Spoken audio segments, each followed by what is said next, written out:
Hello guys, welcome to my channel GD pharma tricks. और जैसा कि आप जानते हैं, हमने स्टार्ट किया है इंडस्ट्रियल फार्मेसी फर्स्ट, जो कि हमको 5 यूनिट कवर करनी है। तो सबसे पहले हमने देख लिया था आपका प्री फॉर्मुलेशन की जो है इंट्रोडक्शन पार्ट्स, और आपके गोल्स एंड ऑब्जेक्टिव हमने कवर कर लिए थे इस वीडियो में। अब हम नेक्स्ट वीडियो जो बना रहे हैं वो है हमारा physico chemical characteristic of drug substance. तो इस पैरामीटर्स को हम पूरा कवर करेंगे। तो मतलब इसमें हम देखेंगे फिजिकल प्रॉपर्टीज। फिजिकल प्रॉपर्टी को सबसे पहले हम देख लेते हैं क्या क्या होती है, मतलब है ना। तो पहला होगा फिजिकल फॉर्म हमारा, जिसमें क्रिस्टल अमॉर्फस पढ़ेंगे हम। दूसरा हमारा पढ़ेंगे particle size and shape and flow property हम पढ़ेंगे। और अगला हम पढ़ेंगे सॉल्युबिलिटी प्रोफाइल, जिसमें कि पीके, पीएच, पार्टीशन कोफिशिएंट, इनको कवर करेंगे। और अगला पार्ट जो हमारा रहेगा पॉलीमॉर्फिज्म रहेगा। इसके साथ साथ हम बीसीएस क्लासिफिकेशन को भी हम कवर करेंगे, जो कि सबसे जरूरी पार्ट्स हो गया है। इसके बाद अपना केमिकल प्रॉपर्टी आ जाएगा, जिसमें कि हाइड्रोलिसिस, ऑक्सीडेशन, रिडक्शन एंड रेसमराइजेशन हो जाएगा। और आखिरी पॉलीमराइजेशन हो जाएगा।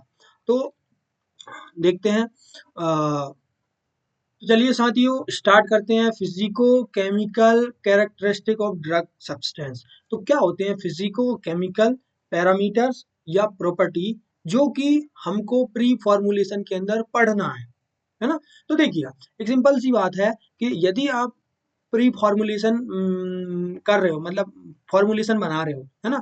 तो जो फॉर्मुलेशन बना रहे हो, तो उसके पहले जो है आपको फिजिको केमिकल कैरेक्टरिस्टिक पता होना चाहिए। कोई भी आपने नया ड्रग, कोई भी नया मेडिसिन आपने बनाया, तो इससे क्या होता है, जरूरी चीज क्या होती है कि आपको पता होना चाहिए कि उसकी फिजिको केमिकल प्रॉपर्टी क्या है।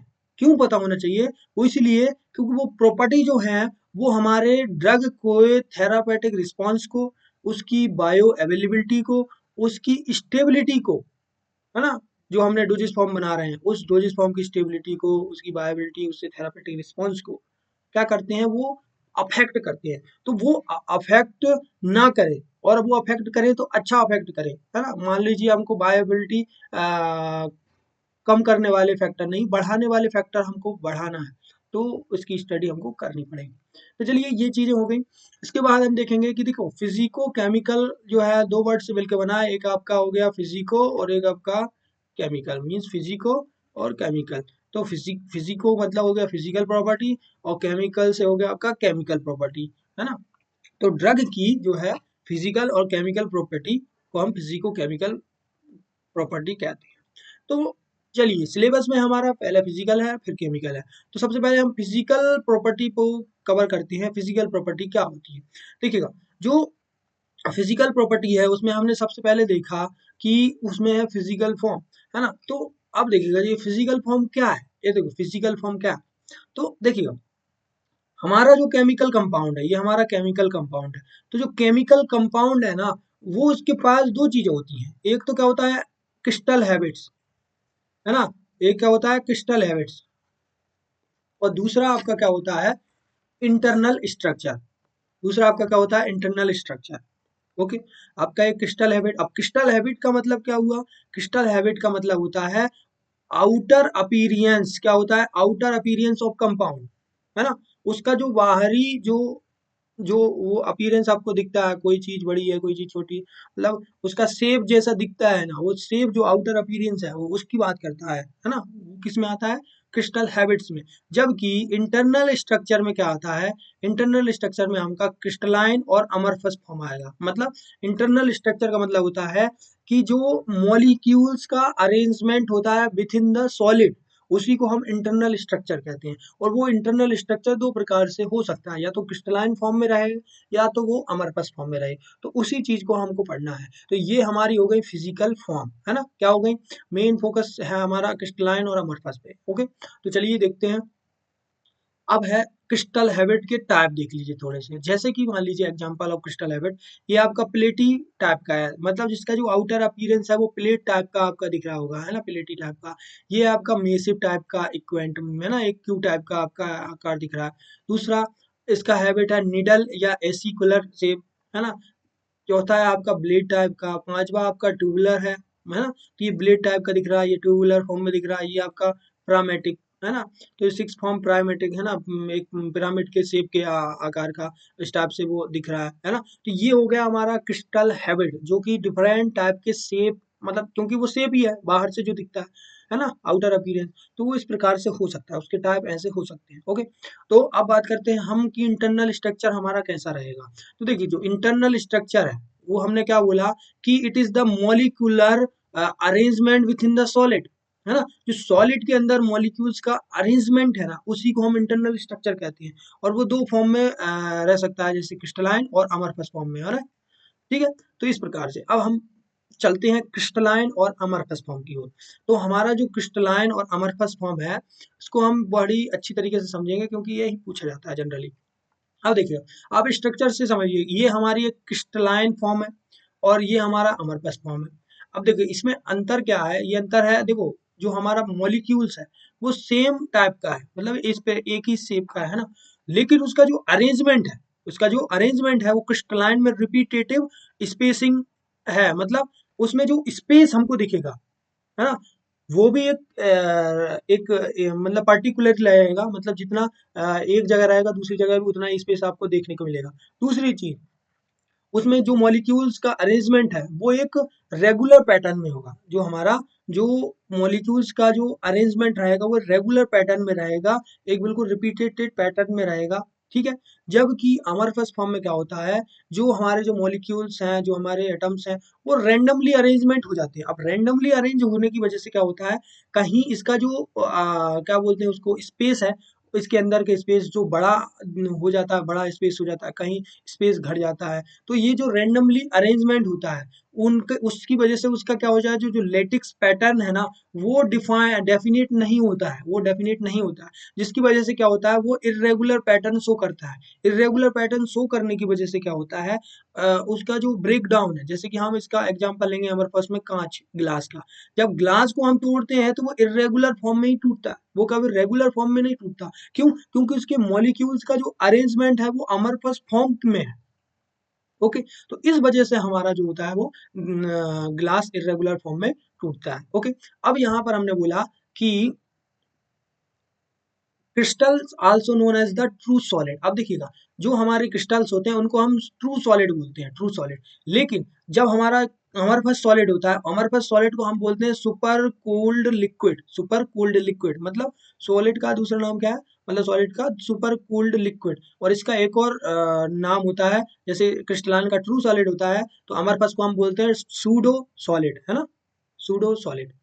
ठीक है, तो ये हो गया हमारा। दूसरी, अब देखिए जो जो ट्रू सॉलिड है, ट्रू सॉलिड का जो है सिस्टम क्या होता है, हमारा हमने देखा कि मॉलिक्यूल्स का रेगुलेट पैटर्न में अरेंजमेंट है, जिससे क्या होता है, शार्प मेल्टिंग पॉइंट आपको देखने को मिलता है। शार्प मेल्टिंग पॉइंट एक पर्टिकुलर, जैसे 100 डिग्री है तो 100 डिग्री पर ही ये मेल्ट होगा। लेकिन हमारे पास में ये ऐसा नहीं होता है, हमारे पास में क्या होता है, मेल्टिंग पॉइंट एक रेंज में आता है ना। ये चीज हो गई। दूसरा, हमको क्रिस्टलाइन फॉर्म को हम आइसोट्रोपिक कहेंगे और आपका एमरफस फॉर्म को एनआइसोट्रोपिक कहेंगे। दूसरा, आप देखिएगा एग्जाम्पल हम समझते हैं, एग्जाम्पल इसका बहुत अच्छा है, डायमंड और NaCl। देखिए डायमंड का आपने शेप देखा हो तो एक क्रिस्टलाइन फॉर्म में आपको समझ में आएगा। NaCl का आपने शेप देखा हो, NaCl जो आप एटम स्ट्रक्चर आपने अगर पढ़ा हो तो उसमें वो डायग्राम आता है इसका, क्रिस्टलाइन फॉर्म है NaCl का, तो उस प्रकार से बहुत अच्छा वो क्रिस्टलाइन फॉर्म शो करता है। दूसरा, अगर हम एमरफस की देखें तो इसमें ग्लास, प्लास्टिक और रबर, ये तीन एग्जाम्पल आपके कॉमन है। ठीक है, अब देखिएगा इसमें जो होता है, हमने बोला कि ये ट्रू सॉलिड है, जिससे क्या होता है, देखिएगा इसमें क्या होता है, थर्मोडाइनेमिकली जो एनर्जी होती है, मतलब है ना, मतलब क्या, जो इनके जो मॉलिक्यूल्स हैं और मॉलिक्यूल्स के बीच में जो एनर्जी रहती है, उस एनर्जी, वो एनर्जी जो रहती है अगर लो रहेगी, लो रहती है, तो लो रहने से क्या होता है, वो ज़्यादा स्टेबिलिटी शो करता है। मीन्स जब एनर्जी कम रहेगी किसी के पास तो वह रिएक्शन कम करेगा, और रिएक्शन कम करेगा तो वह मोर स्टेबल होगा। स्टेबल का मतलब होता है कोई भी रिएक्शन ना करना, है ना, स्टेबिलिटी ज़्यादा है ना, तो वो अननेसेसरी, वो जल्दी रिएक्शन नहीं करता। जबकि अगर हाई थर्मोडायनेमिक एनर्जी रहे तो इसका मतलब क्या होता है, लेस स्टेबल। लेस स्टेबल क्यों? क्योंकि इसके पास एनर्जी ज़्यादा है, और एनर्जी ज़्यादा होने की वजह से वो रिएक्शन ज़्यादा करेगा, तो वह स्टेबल कम रहेगा, स्टेबल कम रहेगा, वो किसी से रिएक्ट करके कुछ फॉर्म में चेंज हो जाएगा, है ना, तो ये स्टेबिलिटी इसकी कम होती है। अब यहाँ पर हम दूसरी पॉइंट देखते हैं कि ये जो है वो लेस सॉल्युबिलिटी शो करता है और लेस डिसोल्यूशन रेट शो करता है। अब देखिएगा, हमने कहा ये मोर स्टेबल है क्योंकि इसके पास एनर्जी कम है, तो ये रिएक्शन कम करता है। मीन्स इसका जो सॉल्युबिलिटी है, आपका सॉल्युबिलिटी हो गया और डिसोल्यूशन, ये भी एक रिएक्शन टाइप के रिएक्शन ही है ना, किसी भी चीज में सॉल्युबल होना। तो ये सॉल्युबिलिटी लेस शो करेंगे, कम करेंगे सॉल्युबल, कम होंगे सॉल्युबल, स्टेबल ज्यादा रहेंगे, अपने इस फॉर्म को दूसरी फॉर्म में चेंज नहीं करेंगे, डिसॉल्व नहीं होंगे, है ना, ये चीज होती है। दूसरा क्या होता है, ये मोर मतलब लेस स्टेबल रहेंगे, मतलब इसके पास ज़्यादा रिएक्शन करेंगे, तो इसमें सॉल्युबिलिटी शो करेंगे, डिसोल्यूशन रेट शो करेंगे, जनरली ग्रेटर होती है ना, मतलब इनकी जो सॉल्युबिलिटी और डिसोल्यूशन होता है वो जल्दी होता है। दूसरा पॉइंट क्या है कि इसका डिफाइन से डेफिनाइट शेप होता है ना, जैसे आप क्रिस्टल का आपने शेप देखा हो, बिल्कुल चारों तरफ से आपको बहुत ही सटीक पैटर्न आपको देखने को मिलेगा, लेकिन आपको देखिएगा ये जो होता है इरेगुलर शेप में, पैटर्न में होता है, शेप होता है इनका, है ना। तो इस प्रकार से दूसरा पॉइंट क्या है, ये flat shape and band cut, है ना। जब हम कट करते हैं तो ये फ्लैट शेप में इसके जो एंड पार्ट होता है जहाँ से हम कट कर रहे हैं वो फ्लैट शेप में निकल के आता है, जबकि जो हम जैसे कि हमने बोला कि एग्जांपल इसको कांच को कट करते हैं तो वो इरेगुलर पैटर्न में कट होता है, वो बिल्कुल एक जैसे पैटर्न में कट नहीं होता। तो इस प्रकार से हमने क्या देख लिया कि जो क्रिस्टल होते हैं वो उसके जो मॉलिक्यूल्स हैं वो रिपीटेटिव स्पेसिंग रेगुलर पैटर्न में होते हैं, जबकि आपका हमारे पास में रैंडम इरेगुलर होते हैं। जो हमारा क्रिस्टलाइन होता है, ट्रू सॉलिड होता है, ये सुपर कोल्ड लिक्विड होता है, इसका शार्प मेल्टिंग पॉइंट होता है, हमारे पास का रेंज में आता है, इसको आइसोट्रोपिक कहते हैं, हमारे पास को एनआइसोट्रोपिक कहते हैं। एग्जाम्पल इसके डायमंड NaCl है, हमारे पास के ग्लास प्लास्टिक रबर्स हैं, है ना। तो इसकी क्रिस्टलाइन की थर्मोडायनेमिक एनर्जी कम रहती है, तो इसकी स्टेबिलिटी ज़्यादा रहती है और सॉल्युबिलिटी और डिसोल्यूशन रेट भी कम रहता है, ठीक है। जबकि हमारे पास में क्या होता है, थर्मोडायनेमिकली एनर्जी ज़्यादा रहती है तो स्टेबिलिटी कम शो करता है, सॉल्युबिलिटी डिसोल्यूशन रेट जैसी रिएक्शन ज़्यादा करता है। इसके बाद क्रिस्टलाइन, इसका एक बिल्कुल फिक्स शेप होता है, डिफिनाइट शेप होता है, जबकि हमारे पास का इरेगुलर होता है ना। इसके बाद आपका क्या है, जब हम कट करते हैं तो ये क्रिस्टलाइन फ्लैट शेप में कट होता है, जबकि हमारे पास इरेगुलर शेप में होता है, ठीक है। ये हो गया हमारा आपका फॉर्म, फिजिकल फॉर्म। अब देखिए हम पार्टिकल शेप एंड साइज पे आ गए हैं ना, पार्टिकल साइज एंड शेप, ये बहुत ही जरूरी आपका पॉइंट रहेगा, और ये जरूरी इसलिए है क्योंकि इस पे बहुत ज़्यादा मतलब कि डिपेंड करता है, प्रॉपर्टी बहुत ज़्यादा डिपेंड करती है साइज और शेप पर। क्यों? क्योंकि साइज और शेप जो है ना बहुत ज़्यादा अफेक्ट करती है फिजिकल प्रॉपर्टी को, फ्लो प्रॉपर्टी को, डिसोल्यूशन, डिसइंटीग्रेशन, डिफरेंट टाइप की प्रॉपर्टी को अफेक्ट करती है। तो आइए देखते हैं किस प्रकार से अफेक्ट करती है। तो study of particle size distribution has number of application in the field of pharmacy, है ना।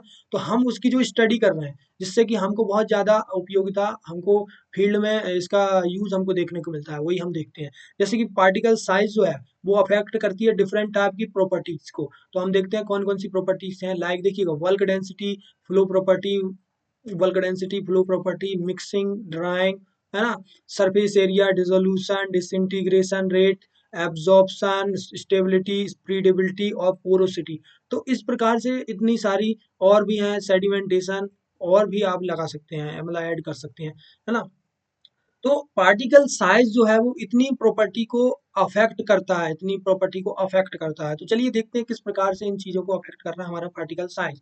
अब देखिएगा कुछ एग्जांपल से समझते हैं, मतलब सिंपल से, कि जब पार्टिकल साइज डिफरेंट रहती है तो बल्क डेंसिटी डिफरेंट रहती है। जिसका एग्जांपल क्या रहेगा, देखो बल्क डेंसिटी एक अलग ही प्रॉपर्टी है, जिससे क्या होता है पार्टिकल साइज डिपेंड करती है। मान लीजिए हमारा पार्टिकल साइज कम है तो बल्क डेंसिटी क्या होगी, ज़्यादा होगी, है ना। लेकिन अगर हमारा पार्टिकल साइज ज़्यादा रहता है, पार्टिकल साइज बड़ा रहता है, तो हमारी बल्क डेंसिटी कम हो जाती है, और कम होने की वजह से उसका वॉल्यूम बढ़ जाता है। वॉल्यूम बढ़ने से क्या होता है, हमको वही उतना ही पाउडर को फिल करने के लिए एक बड़ा कंटेनर चाहिए, है ना, जितना एक ठोस के लिए चाहिए। इसका एग्जांपल ये है, इसको ऐसे समझें, एक आपका गेहूं की जो बोरी होती है वो 50 किलो की रहती है ना, तो उसका जो साइज रहता है वो बड़ा रहता है कंपेयर टू सीमेंट की बोरी। आपने सीमेंट की बोरी देखी होगी, वो भी 50 किलो की रहती है, लेकिन सीमेंट की बोरी बहुत छोटी रहती है ना, और जबकि गेहूं की बोरी बहुत बड़ी रहती है। इसका कारण यही रहता है बल्क डेंसिटी डिफरेंस, उसकी पार्टिकल साइज डिफरेंस रहता है तो बल्क डेंसिटी डिफरेंस हो ही जाती है, ओके। दूसरा एग्जांपल क्या है, फ्लो प्रॉपर्टी। देखिएगा एसिमेट्रिकल जो पार्टिकल्स हैं जैसे ये वाले, है ना, वो उनकी जो फ्लो प्रॉपर्टी रहेगी वो कम रहेगी, लेस रहेगी, जबकि सिमेट्रिकल पार्टिकल्स, यूनिफॉर्म पार्टिकल्स, है ना, ये जो होंगे इनकी जो फ्लो प्रॉपर्टी है बहुत ज़्यादा अच्छी रहेगी, मोर रहेगी। इससे हमको बहुत फायदा रहेगा। ये इसका साइज शेप का भी एग्जांपल्स है, मतलब शेप का एग्जांपल क्या है कि देखो जब हम इरेगुलर शेप ले रहे हैं तो उसकी जो फ्लो प्रॉपर्टी है वो बहुत ज़्यादा कम रहेगी, जबकि हमको सिमेट्रिकल यूनिफॉर्म एक जैसे पार्टिकल हम लेते हैं, है ना, तो इसकी जो फ्लो प्रॉपर्टी है बहुत ज़्यादा बढ़ जाती है। जैसे ये फ्लो प्रॉपर्टी बहुत ज़्यादा अफेक्ट करती है टैबलेट पंचिंग में या कैप्सूल फिलिंग में बहुत ज़्यादा, तो वो चीज़ हम देखेंगे। अब अगला पॉइंट क्या है, पार्टिकल साइज अगर हमारी कम है या सेम है या यूनिफॉर्म है तो हमको क्या होता है, देखिएगा अगर हमारी पार्टिकल साइज कम रहती है तो क्या होता है, यूनिफॉर्म फ्लो होता है ना। दूसरा कि पार्टिकल साइज अगर कम रहे तो क्या होता है, डिसोल्यूशन रेट मोर ज़्यादा होता है ना, मोर होता है ना। पार्टिकल साइज कम रहती है तो सरफेस एरिया बढ़ जाता है। पार्टिकल साइज हमारी कम रहेगी तो एब्जॉर्प्शन ज़्यादा होगा। देखिएगा पार्टिकल साइज, देखिए बड़े पार्टिकल जो होंगे वो उसके सरफेस एरिया का मतलब होता है बहुत ज़्यादा जगह में फैल जाना, है ना, बहुत जगह बहुत एरिया में एक्शन देना, जो सरफेस एरिया है ना। देखिए जैसे ही हम पार्टिकल साइज कम करते हैं ना तो उसका जो सरफेस एरिया बढ़ जाता है, पार्टिकल साइज बड़ी रहती है उसका जो सरफेस एरिया रहता है कम रहता है, मतलब एक्शन ऑफ पॉइंट कम रहता है ना। तो ये चीज़ें हो गई। अब देखिएगा जैसे ही हम उसको बारीक करते हैं, है ना, जैसे सीमेंट की बोरी और गेहूं की बोरी, है ना, तो जो सीमेंट की बोरी है उसका एब्जॉर्प्शन बहुत जल्दी तरीके से होगा, मतलब सीमेंट का, है ना, क्योंकि उसकी पार्टिकल साइज कम है ना, इस वजह से होता है। दूसरा, अगर हमारा पार्टिकल साइज हम कम करते हैं या ऑप्टिमम करते हैं तो हमारी जो स्टेबिलिटी है सस्पेंशन की, इमल्सन की, ये क्या हो जाती है, बढ़ जाती है। अब इससे क्या है, ये इसका क्या है, देखिएगा सस्पेंशन और इमल्सन में जो हम सॉल्यूट फिल करते हैं, जो हमारी दवाई फिल करते हैं वो सॉलिड फॉर्म में रहती है जनरली। तो वो जो सस्पेंशन जो है ना, तो सस्पेंशन में क्या होता है, धीरे धीरे वो जो सॉलिड पार्टिकल रहते हैं वो धीरे धीरे सेडिमेंट हो जाते हैं, और सेडिमेंट वो पार्टिकल होते हैं जो बड़े होते हैं। अगर हमारा पार्टिकल साइज हमने कम कर दिया तो इसकी जो सेडिमेंटेशन रेट है वो धीरे हो जाएगी, जिससे क्या हो जाएगा, जो हमारा सस्पेंशन है और इमल्सन है वो बहुत ज़्यादा स्टेबल हो जाएगा। इससे ये फायदा होता है। यदि पार्टिकल साइज कम करते हैं तो वही सेडिमेंटेशन कम हो जाता है, जिससे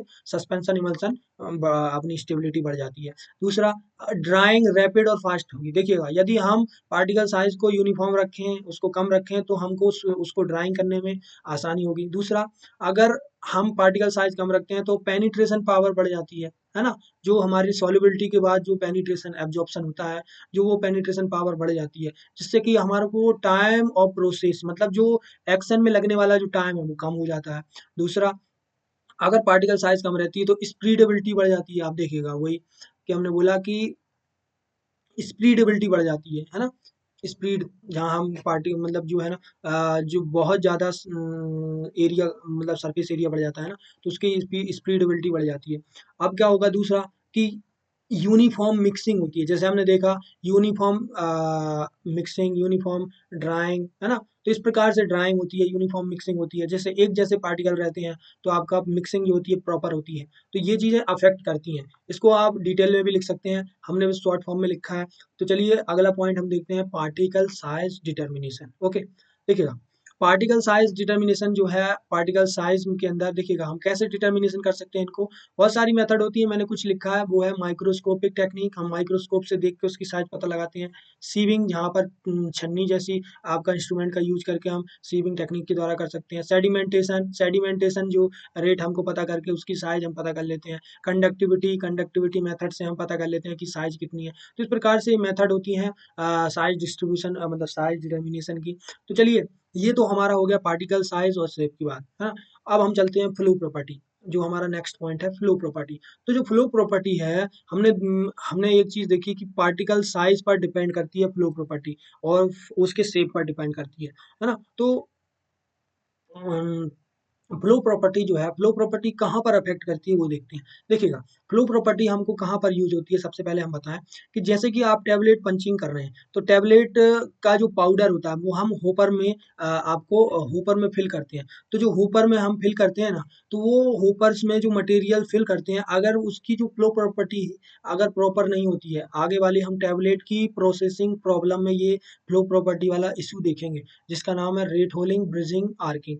मतलब हमारा जो हॉपर रहता है जिसमें पाउडर मटेरियल फिल रहता है, उससे जो होपर से पाउडर मटेरियल निकलने की जो फ्लो है, वो फ्लो क्या हो जाता है, ब्लॉक हो जाता है, वो फ्लो कम हो जाता है ना। तो उसकी वजह से क्या हो जाता है, हमारा जो टैबलेट है वो प्रॉपर वेट गेन नहीं करता है, मतलब जितना उसको वेट चाहिए उतना नहीं लेता है। जो हमारा कैप्सूल है वो प्रॉपर फिल नहीं हो पाता है, जिसकी वजह से उसमें वेट वेरिएशन और कंटेंट यूनिफॉर्मिटी जैसी प्रॉब्लमें आती हैं, है ना। जो हमारा बैच फेल हो जाता है और इसको हमको डिस्कार्ड करना पड़ता है।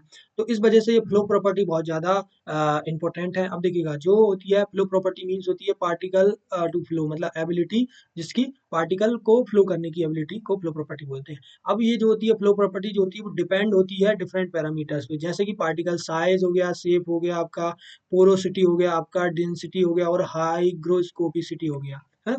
तो जो हाइग्रोस्कोपिसिटी हो गया, अब देखिएगा, पार्टिकल साइज और शेप तो हमने देख लिया कि भाई यूनिफॉर्म पार्टिकल रहे तो फ्लो अच्छा होगा, है ना, साइज अच्छी रहे। उसका शेप जो है वो आपका सिमेट्रिकल रहे, है ना, स्पेरिकल रहे तो बहुत अच्छा फ्लो होगा, है ना।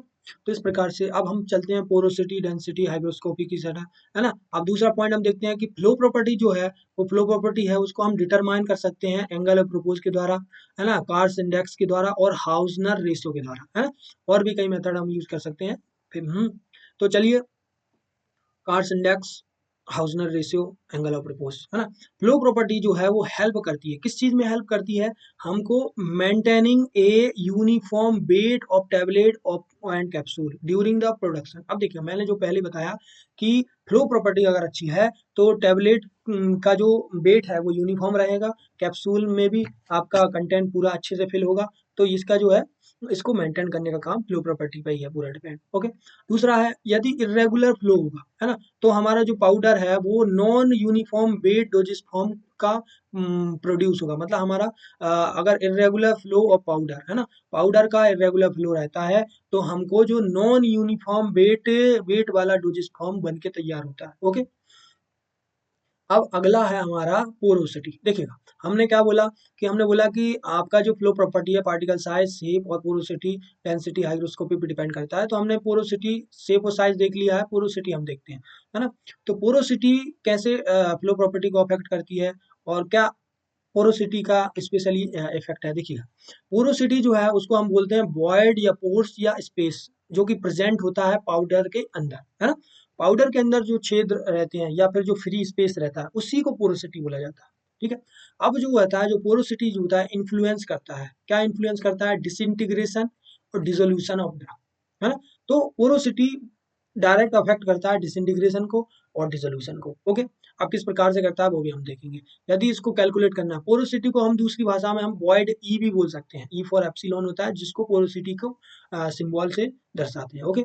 अब ये होता है कि अगर हम इसका फॉर्मूला देखें तो क्या होगा, वॉइड वॉल्यूम, है ना, हमने बोला वॉइड वॉल्यूम और नीचे बल्क वॉल्यूम, इसका जो रेशियो होता है वही हमारा पोरोसिटी रहता है। ओके। अब जो पोरोसिटी है वो हाईली पोरस अगर हम मटेरियल है ना, तो उसको क्या होता है, faster rate of disintegration dissolution rate रहती है। देखिएगा, सिंपल सा, अधिक इसमें पोरोसिटी जितनी ज़्यादा होगी, डिसइंटीग्रेशन मतलब ब्रेक डाउन और डिसोल्यूशन मतलब डिजोल्व होने की जो रेट है वो उतनी ही ज़्यादा होगी। चलिए, इसके बाद अगला देखते हैं पोरोसिटी। पोरोसिटी अफेक्ट करती है वॉल्यूम ऑफ पाउडर। कैसे अफेक्ट करती है वॉल्यूम ऑफ पाउडर, देखिएगा, यदि पोरोसिटी इंक्रीज होती है तो वॉल्यूम भी इंक्रीज होता है। देखिएगा, कोई हमारा मटेरियल है 10 किलो का जिसमें कि पोरोसिटी ज़्यादा है, तो क्या होता है, तो उसका वॉल्यूम क्या हो जाएगा, ज़्यादा रहेगा। और यदि पोरोसिटी कम रहेगी तो हमारा वॉल्यूम भी कम रहेगा, मतलब जो हमारा मटेरियल है वो कम जगह घेरेगा, है ना, पोरोसिटी अगर कम रहेगी तो। दूसरा है हमारा क्लोज पैकिंग अरेंजमेंट। अब देखिए, क्लोज पैकिंग अरेंजमेंट का क्या मतलब हुआ कि देखिए, जिसमें कि जो पार्टिकल अरेंज रहते हैं ना क्लोजली या टाइटली रहते हैं, है ना, तो इसकी जो पोरोसिटी है वो 26% रहती है, मतलब जो हमारा जो पार्टिकल्स हैं या अरेंजमेंट है पार्टिकल्स का, वो हमको दो टाइप से हमने बांट दिया। कैसे, एक तो है क्लोज पैकिंग अरेंजमेंट और एक है आपका लूज पैकिंग अरेंजमेंट, है ना। अब क्लोज पैकिंग में क्या होता है, जो पार्टिकल होते हैं वो क्लोजली टाइट होते हैं, जबकि लूज में आपका लूजली टाइप होते हैं, मतलब अरेंज होते हैं लूजली और या ओपन फॉर्म में रहते हैं। तो जो हमारा क्लोज पैकिंग है उसमें 26% पोरोसिटी है, है ना। लेकिन हमारा जो आपका लूज पैकिंग है उसमें 48% है, मतलब क्लोज पैकिंग से बहुत ज़्यादा पोरोसिटी है। तो इससे क्या होगा, जितना ज़्यादा पोरस उतना ज़्यादा एरिया वो ज़्यादा कवर करेगा, तो वो क्या होगा, लेस वॉल्यूम ऑक्यूपाई किसके द्वारा, क्लोज पैकिंग के द्वारा। और जबकि मोर वॉल्यूम किसके द्वारा हो जाएगा, आपका लूज पैकिंग के द्वारा। जितना ज़्यादा पोरोसिटी उतना ज़्यादा एरिया वो रखेगा, है ना, मतलब उतना ज़्यादा एरिया लगेगा उसको मटेरियल को रखने में। ठीक है, तो इस प्रकार से आपका ये पोरोसिटी है। पोरोसिटी जो है ना, तो आपने सिंपल देख लिया पोरोसिटी किस प्रकार से अफेक्ट करती है, वॉल्यूम को अफेक्ट कर रही है, वॉल्यूम से सिंपल सी डेंसिटी अफेक्ट होती है, और डेंसिटी से आपका फ्लो प्रॉपर्टी भी डिपेंड होती है आपका।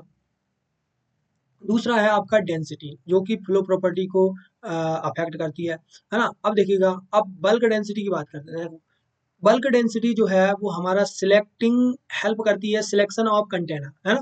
तो हमको कंटेनर को सिलेक्ट करने के लिए बल्क डेंसिटी बहुत ज़्यादा जरूरी है। जैसे कि आपका कोई भी डोजिस फॉर्म है उसके लिए, जैसे कि बल्क डेंसिटी हमारी इंक्रीज होती है ना, तो वॉल्यूम डिक्रीज हो जाता है। अब देखो बल्क डेंसिटी, यहाँ देखिए बल्क डेंसिटी, डेंसिटी का फॉर्मूला क्या है, जब density is equal to mass upon volume, है ना। जब आपका डेंसिटी बढ़ना है, अगर डेंसिटी आपको बढ़ाना है तो मास को बढ़ाना पड़ेगा, वॉल्यूम को कम करना पड़ेगा। तो इस प्रकार से अगर डेंसिटी बढ़ती है तो वॉल्यूम कम हो जाता है ना, और वॉल्यूम बढ़ता है तो डेंसिटी कम हो जाती है। तो ये दोनों आपस में इन्वर्सली प्रोपोर्शनल है। तो यही बोला है कि बल्क डेंसिटी अगर इंक्रीज हो रही है ना, तो वॉल्यूम डिक्रीज हो जाएगा। मीन्स जैसे कि आप ना गेहूं की बोरी हमने देखी, गेहूं की बोरी का वॉल्यूम बहुत ज़्यादा रहता है, जबकि सीमेंट की बोरी का जो होता है वो वॉल्यूम बहुत कम रहता है, बहुत छोटी रहती है सीमेंट की बोरी, है ना। तो वो क्यों रहती है, क्योंकि बल्क डेंसिटी उसकी ज़्यादा रहती है। ओके, तो बल्क डेंसिटी उसकी ज़्यादा रहती है, वॉल्यूम कम रहता है, और वॉल्यूम कम होने की वजह से क्या होता है, स्मॉल यूज स्मॉल कंटेनर, है ना। तो वो सीमेंट जो पाउडर है 50 किलो, उसके लिए छोटा कंटेनर हमको लगता है ना, छोटा कंटेनर लगता है कंपेयर टू गेहूं की बोरी, है ना। तो ये होता है हमारा। तो इस प्रकार से ये हमको सिलेक्शन ऑफ कंटेनर, हम कंटेनर को सिलेक्ट करने के लिए बल्क डेंसिटी का उपयोग कर सकते हैं। तो इस प्रकार से हमारा ये अफेक्शन हो गया, एक चीज हमको पता चल गई, कंटेनर का सिलेक्शन।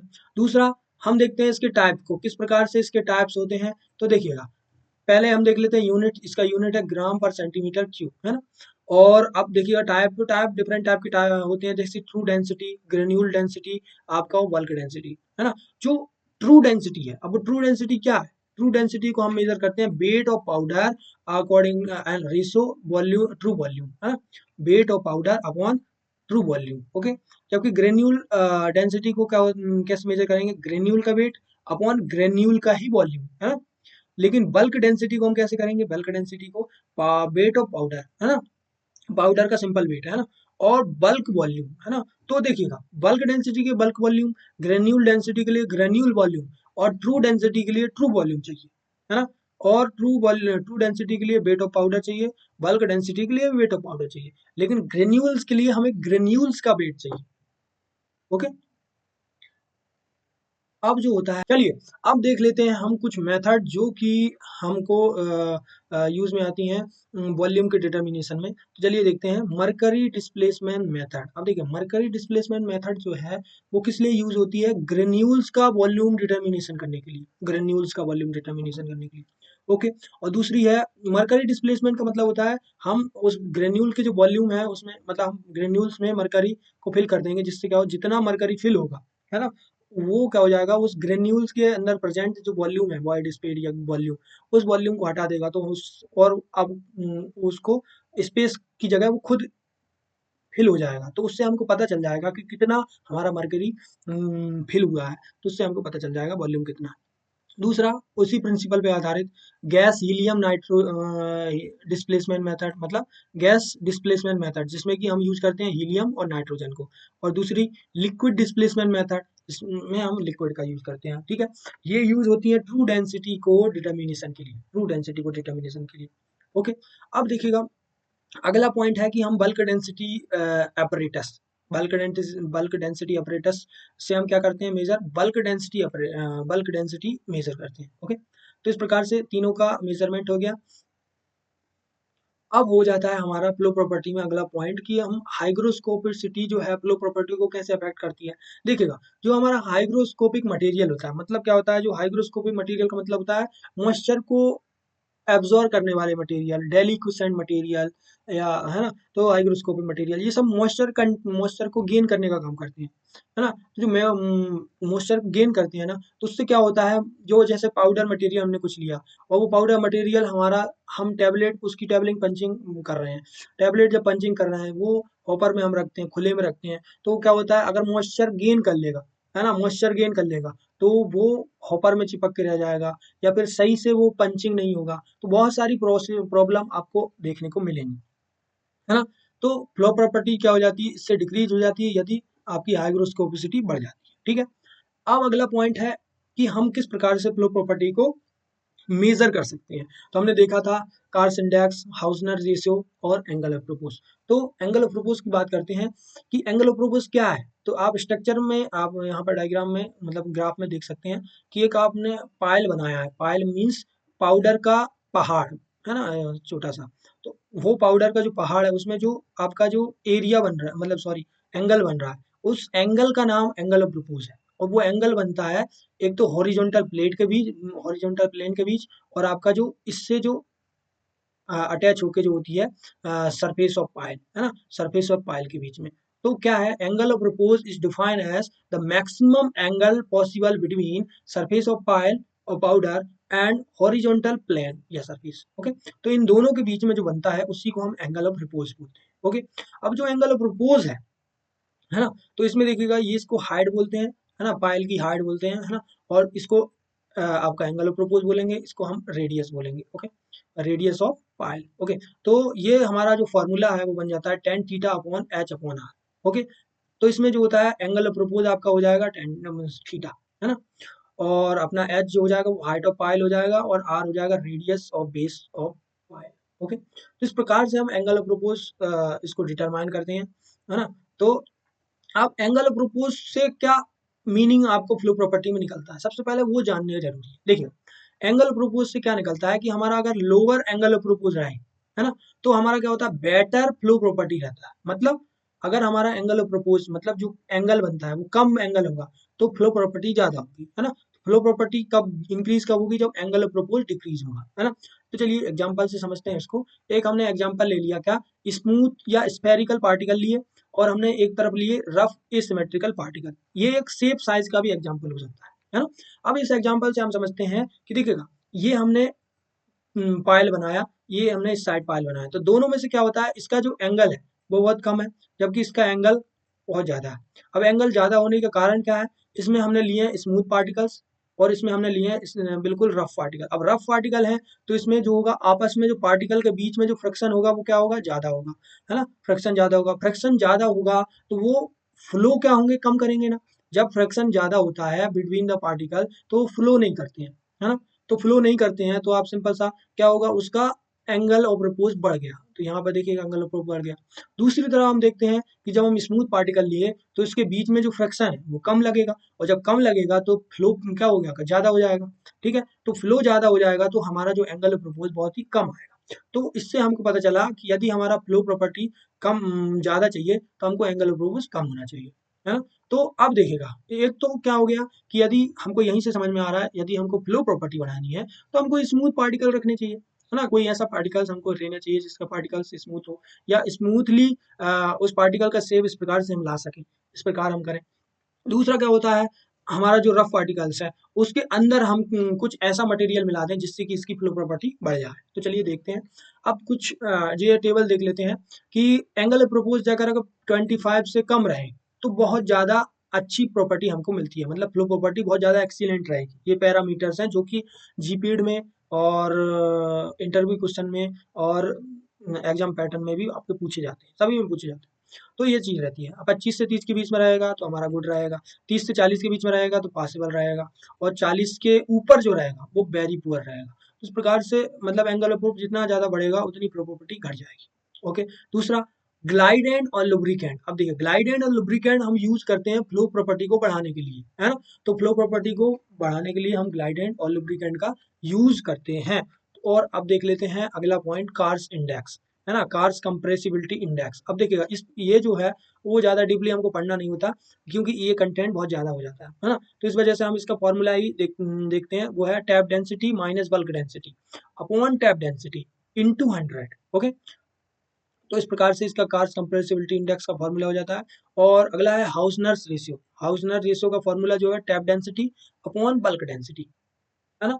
तो इस प्रकार से हो जाएगा। अब हमारा होता है कि ये टेबल, तो टेबल में हम क्या देखते हैं कि कार्स इंडेक्स आया, कार्स इंडेक्स जो हम फॉर्मूले से जो हमारा जो वैल्यू आती है फॉर्मूले से, तो फॉर्मूले से जो वैल्यू आई, अगर वो वैल्यू जो है वो 5 से 15 के बीच में है, तो हमारा जो फ्लो प्रॉपर्टी है वो है एक्सीलेंट आएगा, है ना। उसी प्रकार यदि हाउसनर रेशो का जो वैल्यू है वो 1.05 से लेकर 1.18 के बीच में रहे, तो हमारा एक्सीलेंट फ्लो अवेलेबिलिटी मतलब फ्लो प्रॉपर्टी रहेगी, है ना। वहीं दूसरी तरफ हम देखें कि हम मैक्सिमम कार्स इंडेक्स अगर 40 के ऊपर ले जाते हैं तो वेरी वेरी पुअर फ्लो हमको देखने को मिलता है। वहीं दूसरी तरफ हाउसनर रेशो जो है 1.67 से अगर ऊपर जाता है तो वही प्योर फ्लो हमको देखने को मिलेगा, वेरी पुअर फ्लो। ओके, तो इस प्रकार से रेशो जो है, मतलब अब दोनों का कहने का मतलब है जब हम कार्स इंडेक्स अगर बढ़ाते हैं तो भी फ्लो प्रॉपर्टी कम हो जाती है, और हाउसनर रेशो बढ़ाते हैं तब भी फ्लो प्रॉपर्टी कम हो जाती है, और एंगल ऑफ प्रपोज बढ़ाते हैं तो भी फ्लो प्रॉपर्टी कम हो जाती है। तो इस प्रकार से ये तीनों चीज़ें क्या होनी चाहिए, कम रहनी चाहिए, जिससे कि हमारी जो फ्लो प्रॉपर्टी जो है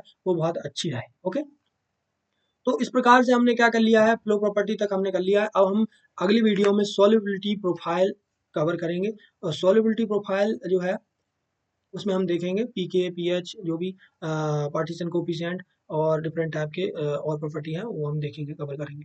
तब तक के लिए धन्यवाद।